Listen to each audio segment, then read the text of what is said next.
Inauteriak, nor da nor.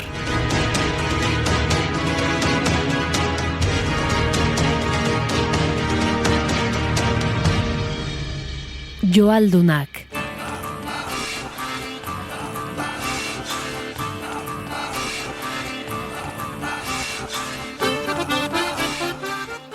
Joan den mendeko ondarrean Euskal Herri osoan egin ziren ezagun joaldunak, bai festa eta aldarrikapen testuinguruetan ageri zirelako, zein 11 herri eta hiritan joaldun taldeak sortu zirelako. Ituren eta Zubieta dira baina joaldunen berezko ingurunea. Urtarrilaren azken asteburuan ospatzen dituzte inauteriak. Aurretiaz, errege bezperaz, hasten dira motorrak berotzen.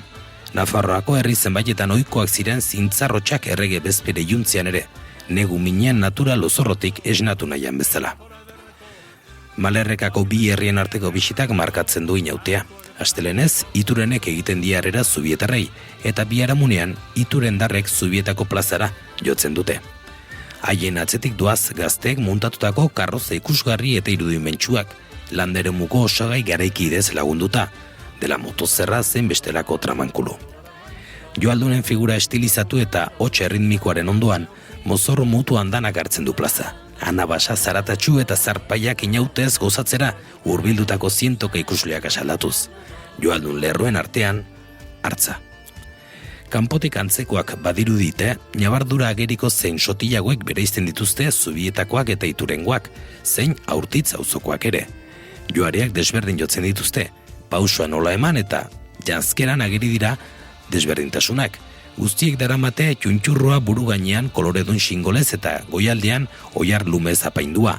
Emakumezkoen azpiko gona, farfailduna, abarka koinetan eta isopoa eskuin eskuan. Gerri bueltan ardilarru ongi estutuen gainean paratutako 10-12 litrotako joare ederrak dituzte.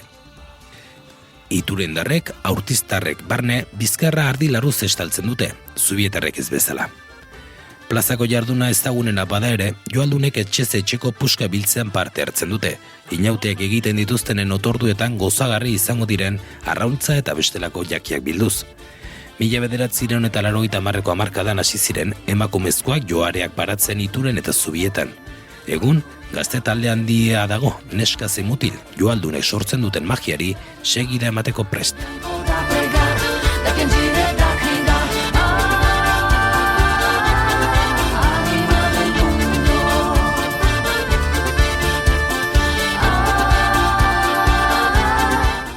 Testua, Aitzpea Leizaola.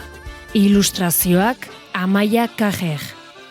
Mediabazk eta Naiz Irratia. Euroeskualdeak lagundutako proiektua.